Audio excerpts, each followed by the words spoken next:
están? Muy buenos días. Qué gusto grande me da saludarlos. Poder empezar juntos la mañana con toda la información importante, que es muchísima. Gracias por estar conmigo hoy en Imagen Televisión. Si están listos ustedes, estoy lista yo. Vámonos a un resumen de lo más relevante. Lamentablemente, son ya 66 las personas fallecidas. 75 siguen desaparecidas por las lluvias que afectaron a Veracruz, Puebla, Hidalgo, Querétaro, San Luis Potosí. Denuncian que hay todavía muchas comunidades aisladas que no han recibido apoyo.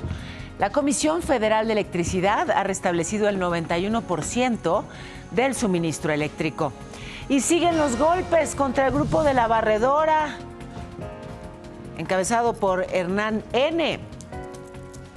Fueron detenidos Humberto N., alias Beto Coca, presunto operador financiero y jefe de plaza en la región de La Chontalpa. Su pareja, la señora, así le dicen, es el enlace logístico de esta red.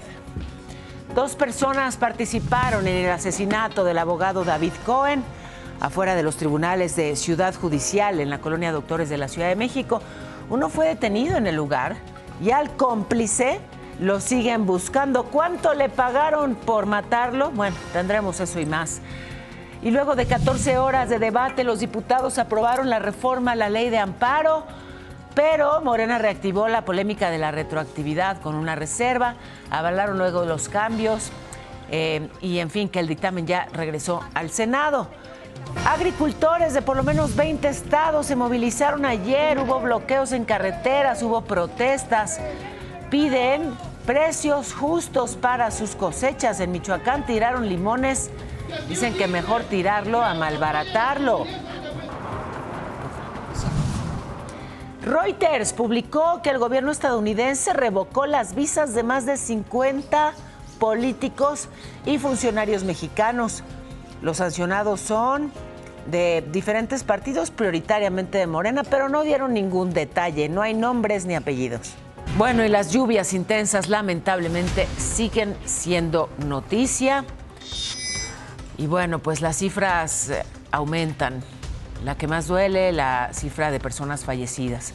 Ya son 66 los muertos por las lluvias, 75 quienes aún se encuentran desaparecidos. Veracruz sigue siendo el estado con más letalidad, 30 personas, seguido por Hidalgo, Puebla y una persona que murió en Querétaro. En San Luis Potosí no hay víctimas mortales, pero de acuerdo a las autoridades federales, en las carreteras estatales se han atendido casi 100 interrupciones, bloqueos por material que cae. Hay otras 144 carreteras en proceso de ser atendidas. La Comisión Federal de Electricidad ha atendido y restablecido el 91% del suministro eléctrico en las zonas afectadas. Hay brigadas de vacunación, hay cuadrillas médicas, porque sí, pues toca atender a los damnificados y toca además, pues evitar enfermedades, evitar infecciones. Hay en muchos lugares, pues, lodo, animales muertos, en fin, que hay que tener mucho cuidado con el tema sanitario para evitar justamente infecciones y enfermedades en los días posteriores, en los esfuerzos de la limpieza y del recuento de los daños. Fíjese, en Veracruz hay algunas colonias de Poza Rica que de plano siguen bajo el agua. Aquí es el caso de Morelos, donde denuncian que no han llegado a apoyarlos. Un dron captó cómo algunas zonas de esta ciudad pues siguen inundadas. Mire, esta imagen desde el aire es muy elocuente. Así sigue Poza Rica en algunos de sus puntos. Soldados y marinos avanzan poco a poco con las labores de limpieza y de atención médica. Y están también esas muestras de apoyo entre personas. Fíjense, los afectados crearon ayer en el Boulevard Adolfo Ruiz Cortines el Corredor de la Solidaridad. Y entonces ahí llevan ropa, artículos de higiene y se entregan a los damnificados, así ponen en el piso, incluso digamos que sus puestos, nada más que no cobran, regalan. Y ese es el México, sí, que celebramos, ese es el México que aplaudimos y es el México que siempre nos rescata, el de la solidaridad entre las personas. En Álamo, esto es Temapache, las imágenes siguen siendo desoladoras, casas destruidas, muebles inservibles, todo cubierto de lodo. La clínica del Iste de ese municipio se inundó por completo. Imagínense, el agua alcanzó los 2 metros de altura. Ahí van con los esfuerzos de limpieza. También ya hay un puente aéreo para llevar ayuda y artículos pues de primera necesidad. En Tuxpan algunas carreteras tienen daños. Solamente les han puesto así, pues estos han sido acordonadas, ¿no? Para evitar accidentes. Los transportistas ahí van también arreglando los camiones que resultaron afectados con tanta agua. En Hidalgo, ahí van removiendo el lodo. Este es el caso de Zacualtipán, pero también en Ixmiquilpan, en fin, que van abriendo las carreteras afectadas por los deslaves. Más de 120 soldados fueron recibidos con aplausos en Tianguistengo. Llegaron también los llamados servidores de la nación a Chapulhuacán. En Metztitlán denuncian que no han llegado a comunidades que están aisladas por este tipo de casos. Mire, si así está el camino, pues ¿cómo? Solamente por aire, y por eso justamente se están pues generando los puentes aéreos para que llegue el apoyo. Hay lugares incomunicados como aquí, te cruzan agua, está incomunicado también y no pueden salir. Mira, ahí se ven los postes que se llevó la corriente porque están en el mero paso del agua. Está muy triste esto porque se han perdido muchas pérdidas de agricultores, elote, calabaza, jitomate y más cosas se han perdido, animales. Ojo, porque en Tlahuiltepa, ante la destrucción de carreteras, hay personas enfermas que así las tienen que cargar para llevarlas a recibir atención médica. Entre la propia pues, población, haciendo lo que puede. En ese mismo estado, ante las condiciones climáticas y ante la falta de espacios, siquiera para que aterricen los helicópteros con la ayuda, están considerando lanzar las despensas y las medicinas desde el aire. Operativos aéreos que, bueno, se están revisando para tratar de acelerar la entrega de apoyos. En Puebla siguen incomunicados por la vía terrestre municipios como Pahuatlán, Tlahuilotepec, Tlaxco, todo esto en la Sierra Norte. Los víveres se entregan por aire, los trabajos para reabrir caminos pues continúan. En Huauchinango siguen trabajando ahí en la zona donde hubo un deslave que enterró 8 casas. Así que siguen pues incluso buscando a personas. Los vecinos han improvisado un pequeño altar para pues así recordar a las personas que fallecieron. Hay un fondo de 200 millones de pesos para atender a los damnificados. Calculan que pueden ser más de 30,000 las personas con daños. En Querétaro, en Pinal de Amoles, con maquinaria y con palas, autoridades municipales, soldados y la población, pues ahí van liberando los caminos rurales. Personal de la CFE ha logrado restablecer el servicio de energía eléctrica en 28 comunidades. En San Joaquín, también con maquinaria pesada, ahí van tratando de abrir caminos. Las clases pues se reanudan en Cadereyta, Peñamillet, Jalpan de Serra, Arroyo Seco, Landa de Matamoros. Le vamos a pedir a ustedes que pues estén atentos a la información que se difunde de manera local para, de entrada, resguardar lo importante, lo más importante que es la vida y, bueno, pues atender también cuando se reanudan clases. En San Luis Potosí, en la zona de la Huasteca, ya empezaron a recibir algunos apoyos. Sigue la reubicación a lugares seguros en varias comunidades. Ante esta crisis, ayer la presidenta del Senado, Lauritzel Castillo, propuso donar la mitad de su salario, o sea, no solo ella, sino todos los legisladores, para los damnificados. Una propuesta que generó críticas. ¿Por qué? Pues porque ya no existe el Fonden. ¿Se acuerda? El Fondo contra Desastres Naturales, que era muy importante en este tipo de casos, pero pues desapareció en la administración anterior. Y bueno, pues Hubo dimes y diretes entre legisladores. Al final quedaron en que cada legislador va a decidir si dona o no la mitad de su sueldo. También en el Senado se acordó iniciar con la extinción de un fideicomiso. Son más de 1,000 millones de pesos que se formó para la construcción y equipamiento de la nueva sede del Senado. Se constituyó en abril del 94 y ahora, por propuesta de Adán Augusto López, va a pasar a la Tesorería de la Federación. Dijo que con esos recursos pues podría aplicarse la reconstrucción en algunas de las regiones justamente afectadas por las inundaciones.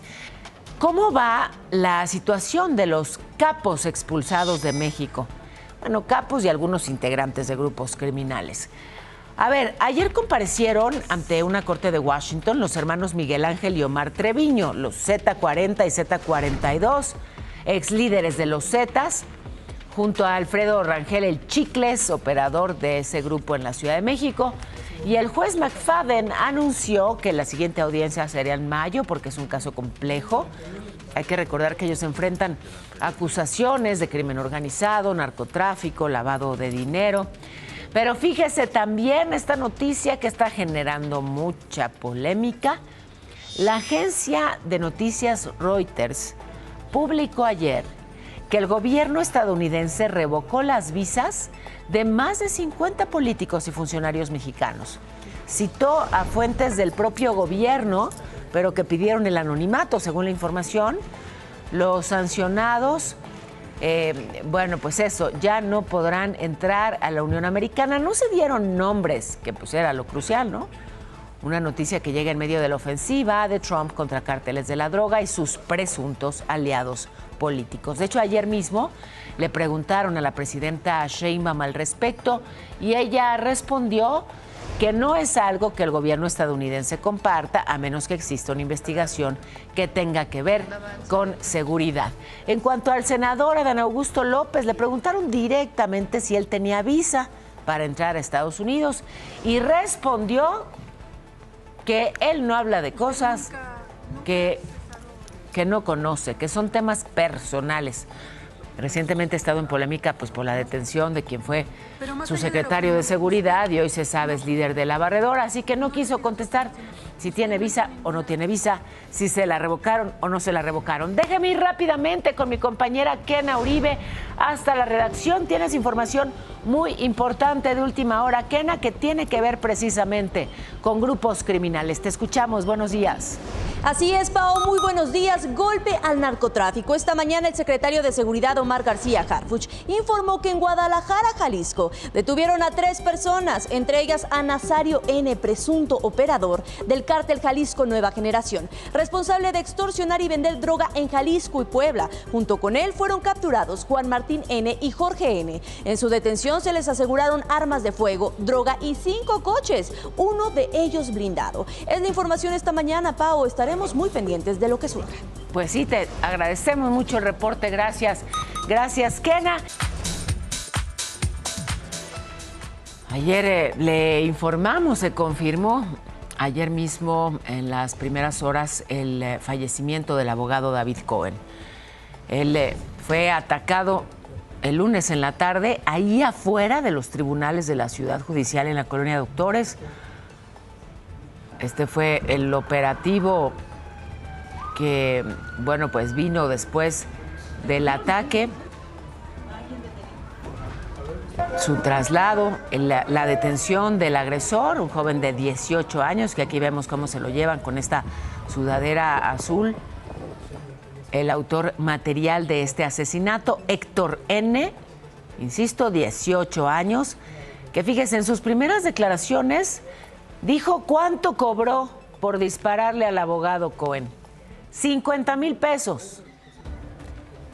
Le dieron 50,000 pesos para que le disparara y bueno, la Fiscalía General de Justicia ya reveló que hubo un cómplice. Hay líneas de investigación, pero evitaron dar detalles justamente por, bueno, pues porque está en curso la investigación, pero este joven, Héctor N., no actuó solo, hay un cómplice. Sabemos que, bueno, participaron 2 personas el día de ayer en el homicidio, ¿no? A bordo de una motocicleta. Estamos realizando una investigación muy a fondo sobre no nada más la responsabilidad material, sino también intelectual. Y bueno, pues ayer se reveló justamente un nuevo video del ataque. Voy a mostrárselo porque en él se ve el momento justo en el que David Cohen, el abogado, cae al suelo luego de recibir el disparo.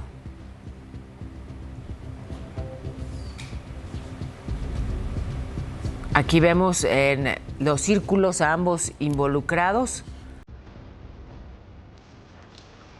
También se ve como uno de los escoltas del abogado no reacciona inmediatamente y ya luego corre tras el responsable.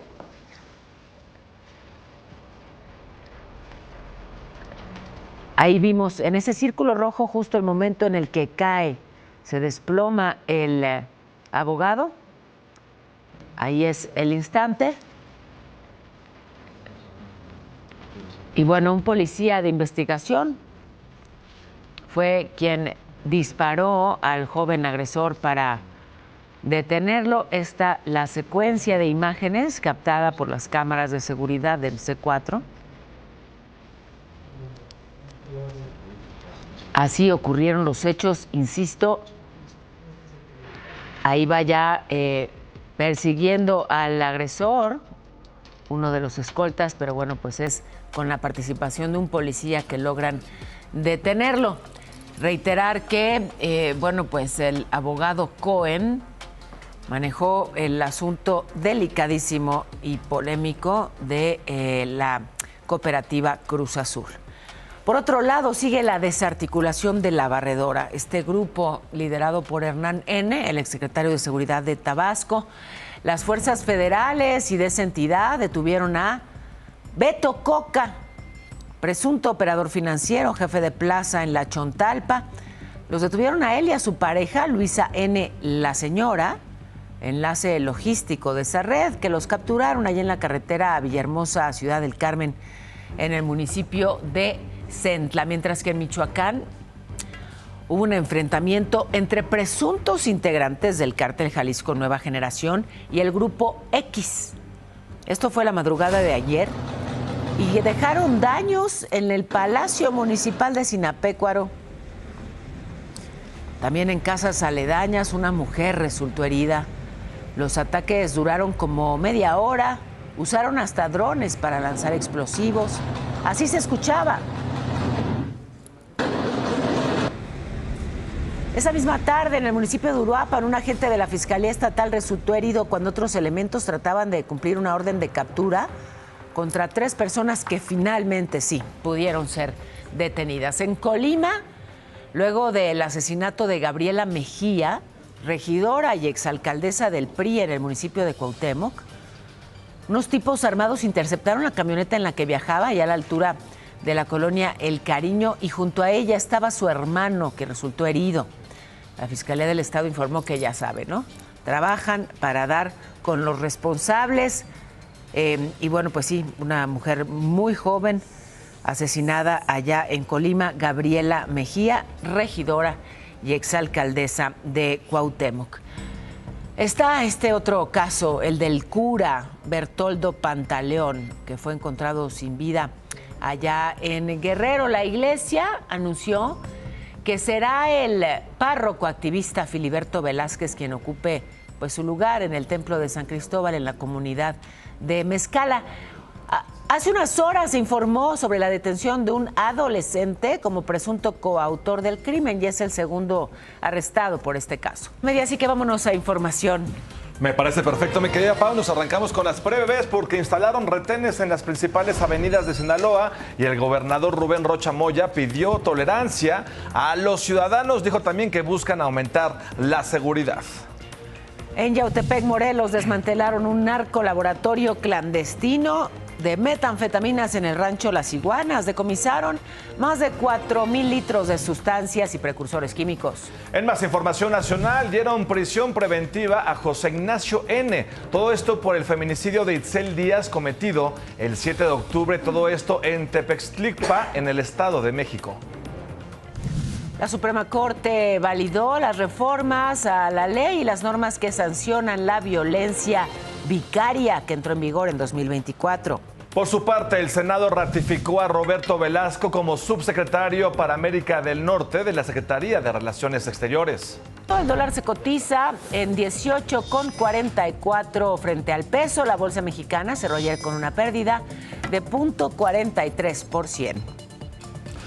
Oigan, Banco Multiva, parte del grupo Basol de Olegario Vázquez Aldir, destacó el papel de la banca como aliada del desarrollo regional al participar en el panel Desarrollo de Infraestructura con modelos de inversión mixta. Todo esto como parte de su renovada estrategia que planea colocar 170,000 millones de pesos en los próximos 3 años, destinados a dinamizar así los sectores de infraestructura, agua, energía, vivienda y movilidad. Reafirma así su compromiso con el desarrollo sostenible de México al ofrecer soluciones financieras flexibles, asesoría técnica y acompañamiento integral para proyectos que contribuyen así a transformar regiones como Sonora en motores de desarrollo nacional. ¿Cómo ves, mi querida Pau? Muchísimas gracias. Gracias, Irán. Fíjese que tenemos más en los temas económicos. El Senado de Estados Unidos todavía no logra llegar a un acuerdo, así que sigue cerrado el gobierno federal. ¿Por qué? Porque no tienen presupuesto. Ya llevan así 14 días, 1,400 empleados han resultado despedidos o afectados. El TEMEC, el secretario de Economía, Marcelo Ebrard, dijo que la relación con Estados Unidos en términos comerciales está mucho mejor que como estaba a inicios de año, así que es optimista en este nuevo reto que viene, la renegociación del TEMEC. El Pleno del Senado aprobó las reformas de la ley aduanera, establece más controles a los agentes y a las agencias para evitar que las empresas eludan el pago de impuestos. También el Senado ratificó los nombramientos que envió la presidenta Sheinbaum para ocupar la Comisión Reguladora de Telecomunicaciones. Ledénica Méndez, María de los Mercedes Olivares, Adán Salazar, Tania Villa y Norma Soledano estarán en los cargos. La ley de amparo, los diputados hicieron algunos cambios, la mandaron de regreso al Senado, se quitó el tema de la retroactividad y dicen que la oposición señala que hay medidas anticonstitucionales. Hacienda, la Comisión de Hacienda aprobó ya el paquete fiscal para el próximo año, contempla aumentos en el IEPS a bebidas azucaradas, al tabaco, a las apuestas y a los videojuegos, hay ajustes en la ley de ingresos. ¿Cómo quedó el asunto de las bebidas saborizadas? Que aumenta el impuesto de 1.6 a 3.08 pesos por litro. Los cigarros, aumenta 32% el impuesto. Los videojuegos, del 30 al 50%. Así que se viene interesante. Perdón si nada de lo que apareció en pantalla tiene que ver con esto que le menciono, pero sí, lo que impactará en su bolsillo justamente estos impuestos a las bebidas azucaradas, a los juegos en línea y a los cigarrillos. Oigan, ¿ustedes sabían que nuestro cerebro tiene más conexiones que estrellas en la galaxia? Me fascina hablar del cerebro y sobre todo de la posibilidad de cuidarlo y de sanarlo y de fortalecerlo. Vámonos a la escuelita. Lo que pasa es que no tengo ni lentes ni nada, así que esta vez la maestra no tiene juguetes. Pero como sea, les platico. ¿Me prestan los de ustedes? Eres adelante. Un muy amable alumno. Muchas gracias. ¡Wow! Con estos lentes sí, creo que sí puedo ver más allá de lo evidente. No, espérate, me está doliendo el coco.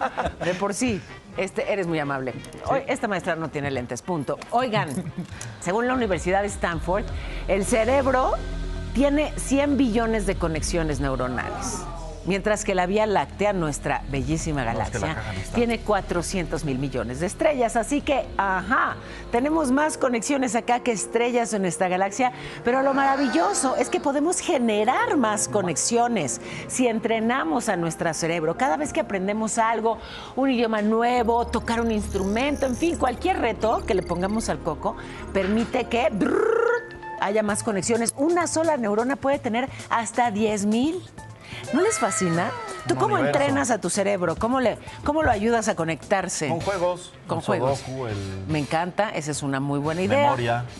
Gran manera de entrenarlo. ¿Y tu corazón? Yo aprendiendo cosas pues nuevas en Por- el trabajo, en la casa. Ahí es donde Ahí es conectamos. donde, con razón, muy listos. Mis alumnos de este día. Voy rápidamente con mi compañero Ricardo Vitela, que nos tiene información relevante. Te saludo con muchísimo gusto. ¿Cómo estás hoy, Ricardo? Ay, ya vi el accidente, qué barbaridad. Yo también. Te escuchamos. Yo también te saludo con mucho gusto, Pau, amigos de DPC. Exactamente es la calzada San Juan de Aragón, la calle de Atzacoalco, muy cerca del metro Martín Carrera. Este vehículo aparentemente iba en el carril de confinado del Metrobús. No pudo frenar el articulado y mira, se impacta en la parte posterior de este autobús, de este vehículo. Así queda totalmente destrozado. Y le voy a decir a este Ulises que me acompañe porque ha llegado ya paramédicos del Escuadrón de Rescate y Urgencias Médicas, Pau, que están haciendo la atención de los lesionados que están a bordo de este Metrobús, exactamente en esta zona norte de la Gustavo Madero.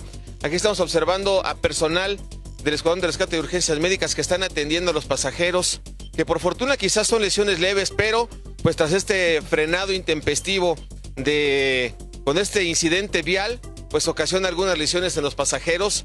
Están conscientes, están trabajando exactamente en el interior de este articulado y bueno, pues ya serán los peritos en vialidad quien determine si esta persona o las cámaras venían en el carril confinado y ocasionó este lamentable incidente vial, mi estimada Paola. Si no se alcanza a percibir lo que ocurre al interior de ese transporte público por el reflejo justamente que se genera... Le voy a decir a Ulises, Pau, que se pegue tantito al vidrio, al espejo, si te puedes pegar un poquito más para que puedan observar ellos. Ahí vemos, está, están mi estimada atendiendo. Paola, están los paramédicos trabajando. La señora tiene una lesión en el brazo izquierdo.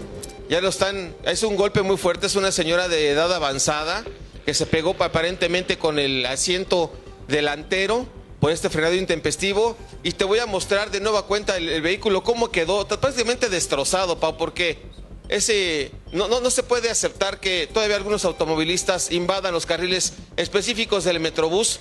Y esto puede haber ocasionado otra tragedia. Afortunadamente no fue así, pero pues en estas zonas norte, para evitar mucho el tráfico, pues estas personas o los conductores se meten a los carriles y ahí están las consecuencias. No sabemos que hay prisa en las mañanas, pero mira nada más. Este carro prácticamente ya es pérdida total, ya no sirve y pues lo que ocasionó quizá este conductor, ¿no? Ay, Ricardo, pues te agradezco muchísimo tu reporte. Gracias. Gracias y que estés bien. Te mando un Continuamos al abrazo. pendiente, Pau. Gracias, es Ricardo Vitela. Aquí hemos seguido con mucha atención el caso de Kimberly, esta chiquita, esta estudiante del CCH en Naucalpan de la UNAM, que desapareció desde el 2 de octubre, 16 años, fue a imprimir una tarea, no regresó. Ayer hubo audiencia, tuvieron audiencia los dos detenidos por el caso. El Ministerio Público aseguró que tiene videos que los involucran con la desaparición. Recibieron prisión preventiva. Mañana hay otra audiencia para determinar si se les vincula a proceso. Siguen las amenazas a planteles de la UNAM y siguen, pues sí, generando efectos. Ayer 2 desalojos. Le tocó a la Prepa 7, que está en la alcaldía Venustiano Carranza. Alertaron sobre una presunta bomba y pues a salir todo mundo resultó ser una falsa alarma. Luego en la Prepa 8, que está en Álvaro Obregón, sigo en la Ciudad de México. Los alumnos hicieron llegar a la dirección este mensaje que advertía sobre un tiroteo. Así que se activó todo el protocolo correspondiente pues, para garantizar la seguridad de los estudiantes. En el primer caso, informaron que van a denunciar el hecho ante la Policía Cibernética para investigar el origen de la amenaza. Precisamente ante todas estas amenazas de las semanas recientes, la jefa de gobierno de esta ciudad, Clara Brugada, propuso al Congreso local una reforma para sancionar estos actos con prisión de hasta 6 años. Cambios para reconfigurar el tipo penal y que sí, pues no sea tan fácil hacer una amenaza con estas características que está teniendo ya muchos efectos en la cotidianidad de los estudiantes.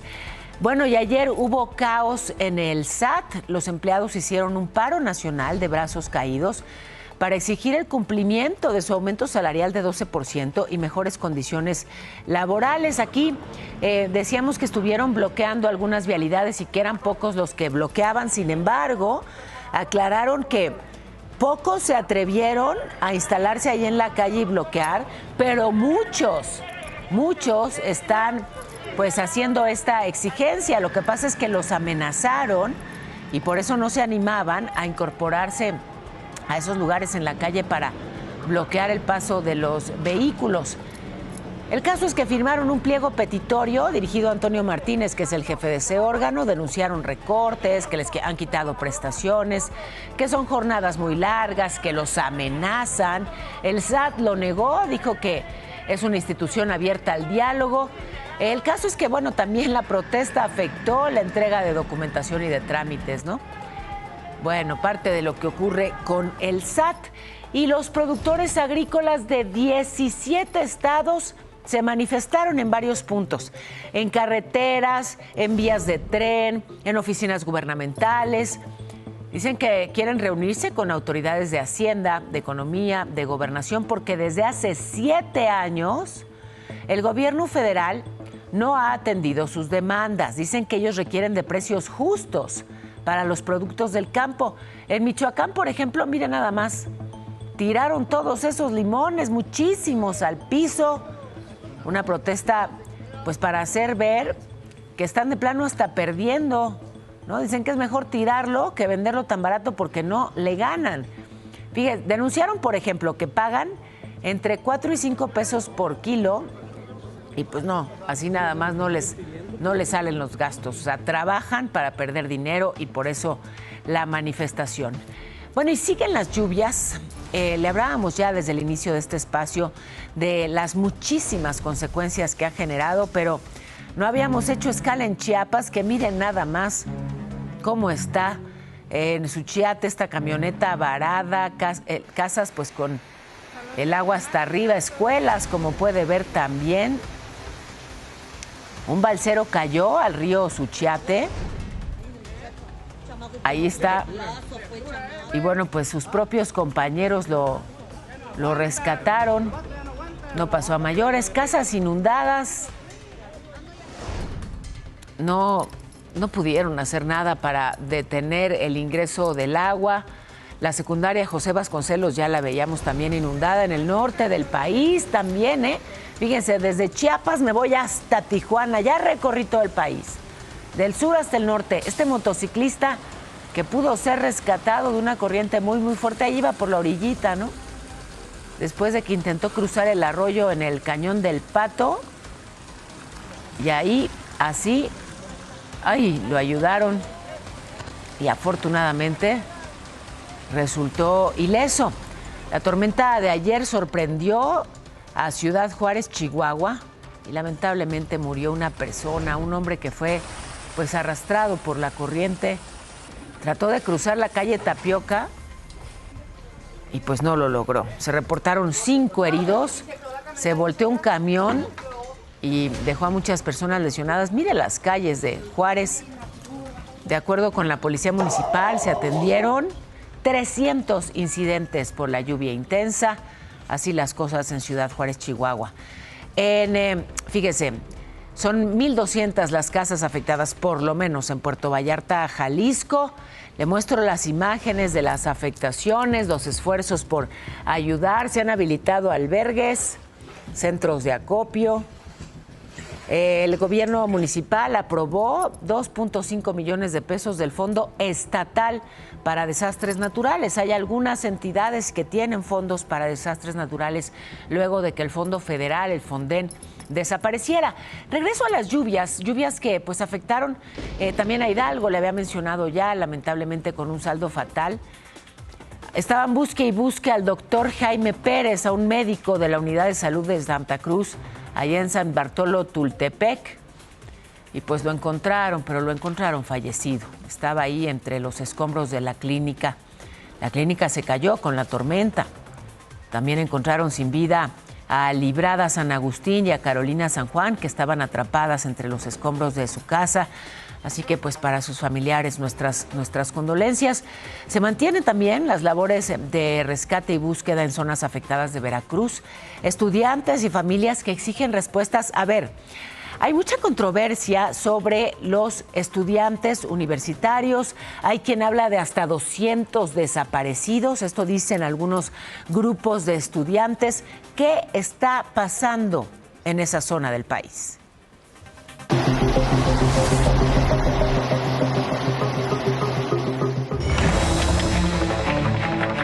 Las lluvias no dan tregua y el número de víctimas sigue aumentando. La Coordinación Nacional de Protección Civil confirmó que más de 60 personas han muerto y decenas continúan desaparecidas en 5 estados del país: Veracruz, Puebla, Hidalgo, San Luis Potosí y Querétaro. No tenemos papeles, no tenemos nada. Solamente nuestra presencia. Aquí estamos, seguimos vivos. Sin embargo, estudiantes de la Universidad Veracruzana denuncian que el número real podría ser mucho mayor.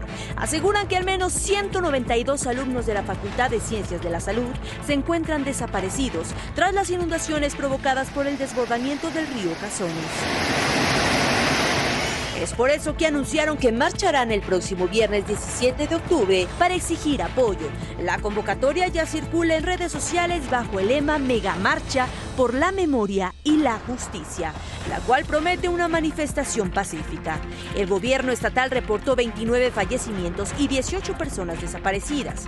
Más de 300,000 veracruzanos han sufrido afectaciones graves y 6 municipios solo pueden recibir apoyo por vía aérea. Los compañeros han estado haciendo un censo para recoger el listado de los compañeros que pues ya se han estado reportando y saber quiénes son los que aún siguen desaparecidos. Las autoridades desplegaron operaciones de rescate y asistencia, coordinando transporte aéreo en las zonas más críticas y trabajos de rehabilitación de caminos y puentes en localidades donde es posible el acceso terrestre.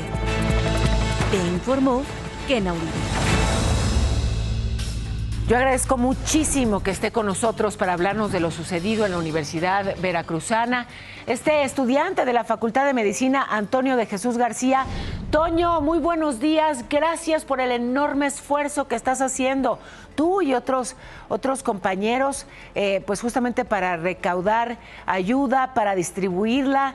Cuéntanos qué es lo que has vivido en los días recientes a partir de estas lluvias tan intensas. ¿Qué tal? Buenos días. Estamos conectados aquí desde la colonia Morelos, en Poza Rica. Ha sido pues muy difícil, hemos vivido muchas emociones juntos como compañeros, cansancio ya, sí. Por la falta del sueño, porque estamos preocupados por las pertenencias y la seguridad de todos. Es algo muy pues catastrófico. Afortunadamente la Facultad de Medicina nos ha nutrido de ciertos valores. Y entiendo que estás encabezando justamente este grupo, bueno, no encabezando, son una serie de estudiantes aliados para poder brindar ayuda ante esta situación que es especialmente dramática. Pero preguntarte, Antonio, porque hay mucha controversia y hay dudas sobre lo ocurrido con los estudiantes. ¿Qué nos puedes decir tú al respecto de esto que se ha difundido en torno a casi 200 estudiantes desaparecidos? Fíjese que la noche de ayer, platicando con este grupo de personas con las que estamos trabajando desde la universidad, los alumnos y algunos que otros maestros, pues platicábamos la necesidad de hacer esta aclaración, porque pues utilizando ciertos criterios no hemos visto a los padres de familia de estos supuestos 192 alumnos de la Universidad Veracruzana. Hemos hecho algunos recorridos por la noche, por la tarde, hemos andado movilizándonos y hemos visitado los edificios de los conocidos, al menos de nuestra facultad, y estamos completos. La noche de ayer se pasó una información que ya se habían completado los censos de la Facultad de Medicina y al parecer de la Facultad de Psicología y Odontología, pero faltaba el censo de Enfermería. Estamos completos las 3 facultades anteriores que le mencioné, a excepción de Psicología, que ella sí confirmó la falta de uno de sus estudiantes al parecer por su deceso dentro de este suceso, pero creo que tampoco fue un manejo correcto de las emociones de la chica que quizá entrevistaron. Uy, se nos congeló la imagen. A ver, decirles que desde luego no es un tema de censura, es un problema técnico. Hay bueno, pues complicaciones para enlazarse a esa zona del país. Vamos a tratar de recuperar la comunicación con Antonio de Jesús García. Listo. Pero es que imaginará usted nuestra consternación cuando empieza a difundirse que hay casi 200 estudiantes desaparecidos. Y lo primero, honestamente, que me dictó el sentido común, me imagino que ustedes coinciden, no hay que ser periodista para, digamos, tener sentido común. Si hay 192 estudiantes desaparecidos, ¿dónde están sus padres? ¿Dónde están los cientos de familiares desesperados buscándolos? No hacía sentido esta información y precisamente por eso hemos buscado tener pues directamente los testimonios de quienes ahí en la universidad han estado pues gestionando la ayuda, ayudándose entre compañeros, y de hecho la propia presidenta Claudia Sheinbaum ha hablado ya al respecto. Son solamente 2 los estudiantes desaparecidos, según confirma la presidenta Sheinbaum, y coincide de la Universidad Veracruzana con esto que tú me dices, Antonio. Sí, aparte, quizá es la cifra, como les mencionaba, creo ya no se alcanzó a escuchar, sí, fue una cifra que representa el daño de parte de la ciudad y no precisamente de la Unidad de Ciencias de la Salud de la Facultad. Preguntarte también, en aras de aclarar, Antonio, hubo protestas y sí se manejó, digamos, esta cifra de desaparecidos. Sí, claro que sí. Hay muchas noticias donde ha salido que somos 100 y tanto y que somos casi 200 y que llaman a esta megamarcha. Pero pues realmente nosotros como grupo que estamos conformados y bajo el criterio nosotros que decimos no compartimos pues esta información que no es completamente comprobada. Te agradezco muchísimo, Antonio. Gracias. Me parece muy importante aclarar esta información y gracias de verdad por tu testimonio, pero sobre todo por el amplísimo esfuerzo que estás haciendo tú y tus compañeros para gestionar ayuda para quienes tanto lo necesitan en Poza Rica. Te abrazo y te agradezco. Es el estudiante de la Facultad de Medicina, Antonio de Jesús García. Les voy a compartir en unos instantes las vías justamente para apoyar a los damnificados de este caso en particular de los estudiantes, pues esforzándose en el apoyo. Ya a las 9 vamos a un resumen de los más importantes. Son 66 las personas fallecidas, 75 las desaparecidas luego de las lluvias en el país. Siguen cayendo integrantes de la barredora. Ahora detuvieron a Humberto N., alias Beto Coca, y a su pareja, conocida como La Señora. 2 personas que participaron en el ataque armado contra el abogado David Cohen están siendo investigadas. Uno ya fue detenido ayer, el joven de 18 años.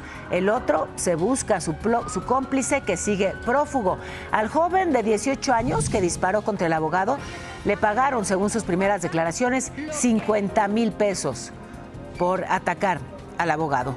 Bueno, y luego de 14 horas de debate, los diputados aprobaron la reforma a la ley de amparo, la mandaron al Senado para avalar los cambios.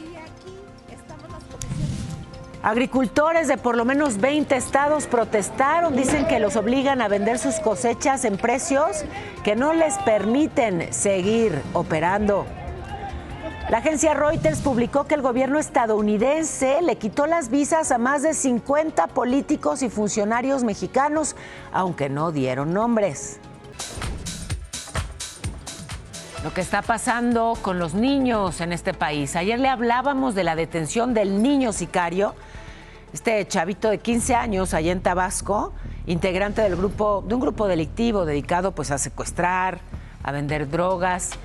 Y sí, les funciona muy bien tener a menores de edad. ¿Por qué? Pues porque, digamos, no tienen las mismas sanciones en la ley. El gobernador de esa entidad, Javier May, dijo que va a tener un juicio apegado a derecho este niño y que además recibirá atención psicológica. Y ya está prohibida la venta de mascotas en el mercado de Sonora, aquí en la Ciudad de México. La alcaldesa de Venustiano Carranza, Evelyn Parra, dijo que todos los comerciantes tendrán que cambiar de giro. Les dieron unos meses para rápido adaptarse, ¿no? O sea, tienen de aquí a que empiece el 2026, porque si no les van a clausurar.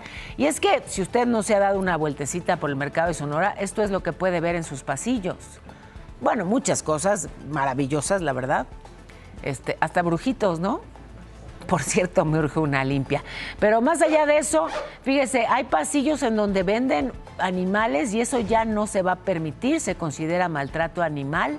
Son alrededor de 80 locatarios, tendrán apoyo de la alcaldía y del gobierno de la Ciudad de México para que puedan pues cambiar de giro. Y siguen los accidentes con pipas cargadas de combustible, varios accidentes. Uno volcó en Tlaxcala, provocó el cierre parcial de esta carretera, toda una movilización de elementos de la Guardia Nacional. Por fortuna, trabajaron en el trasvase del combustible y evitaron pues una explosión, así que no pasó a mayores. Pero en Jalisco, ahí sí, una pipa cargada con polietileno volcó y se incendió en Tlaquepaque, muy cerquita de la Expo Ganadera. Así las imágenes de la explosión y del fuego. Dicen las autoridades que el conductor perdió el control y fue lo que generó pues este accidente. Sin embargo, resultó ileso, aunque usted no lo crea. Bomberos y Protección Civil pues sofocaron el fuego, cerraron la circulación y no hubo víctimas. Aquí en la Ciudad de México, otra pipa con más de 14,000 litros de gas se cayó en un registro de la CFE. Fíjese, todo mal. Se cayó en un hoyo. El hoyo era un registro de la Comisión Federal de Electricidad que estaba en malas condiciones en la Colonia Centro. O sea, si no son baches, son registros de la CFE que están abiertos y que lo mismo se puede caer una persona, ¿eh? El conductor, bueno, pues llegó para hacer un servicio y para tratar de obstruir la vialidad se subió un poquito a la banqueta y en la maniobra, ¡zas! Pues así quedó la pipa, no hubo afectación ni peligro para los vecinos. Y esto pasó en Atizapán de Zaragoza. Voy al Estado de México, donde una conductora chocó su Porsche con valor de casi 5 millones de pesos contra un árbol. Así quedó el carro carísimo. De acuerdo a los primeros reportes, perdió el control por ir a exceso de velocidad. Solo sufrió lesiones leves, así que no requirió ser trasladada al hospital, pero el coche de 5 millones fue pérdida total. Y ya por aquí me vieron raro. Que Porsche, no es Porsche, es un coche alemán y la pronunciación correcta en alemán es Porsche. Como sea, se rompió. Bueno, y aquí hemos hablado del saldo terrible que han dejado las tormentas, pero también las lluvias han permitido que el Cutzamala pues tenga una recuperación importante. De un año a otro, el sistema Cutzamala pasó de la peor sequía de su historia a estar casi lleno. A mediados del año pasado registraba un 26% de llenado, acercándose peligrosamente a su nivel mínimo de operación. Hoy está al 94% de su capacidad y podría llenarse por completo en los días por venir. Esto equivaldría a 766 millones de metros cúbicos, es decir, sí está garantizado el abasto por 2 años. Para darnos una idea, el agua almacenada actualmente en las 3 principales presas del Cutzamala alcanzaría para llenar 409 veces al Estadio Azteca. Es importante mencionar que el sistema Cutzamala ya ha estado al 100%. Estuvo el 4 de noviembre de 2003, estuvo al 100%.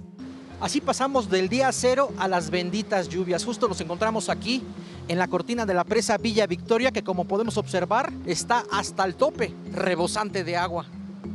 Valle de Bravo, Villa Victoria y El Bosque están por llegar a su punto máximo de almacenamiento. En caso necesario, se harán desfogues controlados. El agua será conducida por canales a presas de la CFE que generan electricidad. Llega a la presa, posteriormente atraviesa todos los ríos y ya por último llegaría al Pacífico, pero sí es toda una conducción. Con las lluvias, el turismo regresó a Valle de Bravo. La emblemática torre de monitoreo de la presa está tapada por el agua casi en su totalidad. Atrás quedaron las imágenes apocalípticas del año pasado que la mostraban descubierta desde sus cimientos. Mientras tanto, los campos reverdecieron y la pesca volvió a ser el sustento para las familias. Este año ha mejorado la temporada de pesca, más que nada. Aquí lo que más se pesca pues, es la carpa para el propio consumo de uno. Aprovechando que hoy es el Día Mundial del Lavado de Manos, Sajid les preguntó a las personas cómo, cuándo y dónde se lavan las manos. Así es, Día Mundial de lavarse las manos. No sé ustedes, pero yo me las lavo cada que siento que hice un pecado. ¿Y ustedes, cada cuándo se lavan las manos y por qué? ¡Vámonos! Amiga, ¿te lavas las manos cuándo? Cuando voy al baño del 1, 2 y 3. ¿Qué pasó, tan chévere? Sí. Amiga, ¿tú te lavas las manos cuándo? Cuando agarro el cochinito. Chévere, ¿cómo el cochinito? Cuando hago cochinito. Cada que lavo mis chones con la rajita de canela. La rajita de canela. ¿Cuándo voy a comer? ¿A comer qué? Carne humana. ¿Tú te lavas las manos cada qué? No, yo no me las lavo. Me las lava. Ay. Hijo de eso, yo cada que como pan de dulce. Ay, hijo de eso, como dijo Mike de la Sierra, que me atiendan. Diario antes de comer con agua de limón. ¿Y por qué no de tamarindo? Ah, pues sí, mejor. Ahí no se nota la mugre. ¿Te lavas las manos cuándo? Cuando voy a agarrar a Kellín. Ahora, ¿cómo a Kellín? Pues es que así se llama mi perrito, a Kellín. Me lavo las manos cuando saludo a alguien que me cae súper mal. Sí. Esa voz me agrada. Pues regresamos al estudio y lávense las manos con agua y con... Porque la vida no es fácil y a veces a la pleca no le da su gana. Pero ganaste tú así, Amanda. Gracias. Muy bien, gracias. Muy bien. Se acabó. Bien jugado. Bien jugado. Y si él no reclama, listo, ganó. Todos bien.